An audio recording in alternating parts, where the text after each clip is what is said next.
our Republican friends are locked down pretty hard by the money. Before I turn to Akini, let me mention two numbers to put into everybody's head.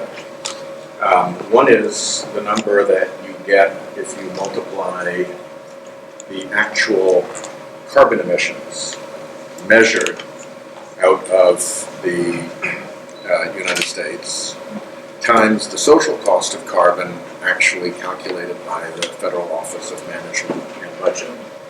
You get to about $250 billion a year. Separately, the International Monetary Fund has done its own calculation of what it calls the effective subsidy for the fossil fuel industry in the United States, and they came to the number of $700 billion a year. So if you're worried about hundreds of millions of dollars being spent by the oil lobby in elections, bear in mind that even those enormous numbers create a 1,000 to 1 return for them if they protect against having to pay for the harms that they're causing, as the United States government and as the International Monetary Fund have both calculated them. So the idea that there's a natural limit on how much special interests will spend, frankly, is false. Economically, they could spend 10 times more than they're spending now. And when they have the ability to hide their hands, it makes it even more potent to be able to spend that money. And of course, the failure of Citizens United, the logical failure of Citizens United, is the fact that what you're allowed to spend, you're allowed to threaten to spend. You can't undo that linkage. And if you're allowed to spend it, and therefore you're allowed to threaten to spend it, the spend might have been public, it might have been independent, probably not, but it might have been. But those threats were never going to be independent, were never going to be transparent. They were always going to be backroom threats, and that is the heart and soul of political corruption right there. So, Akini, thank you for coming up from Washington for this. Public Citizen has been energetic in this area for a very long time, and we would love to hear your thoughts. Thank you so much, Senator Whitehouse, Congressman Langevin, Congressman Cicilline, Secretary Guevara, Senator Pichardo, and Representative Handy. It's a pleasure to be here.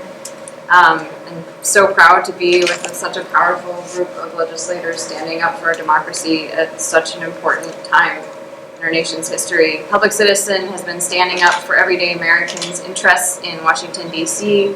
and nationally for over 45 years.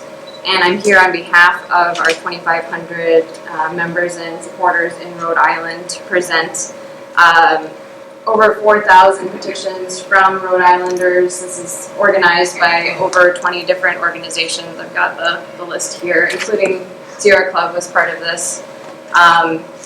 Calling for a constitutional amendment to overturn Citizens United. There's an ongoing petition gathering hundreds of names in Rhode Island right now for the We the People Act, which we're here for today. So thank you so much for your leadership.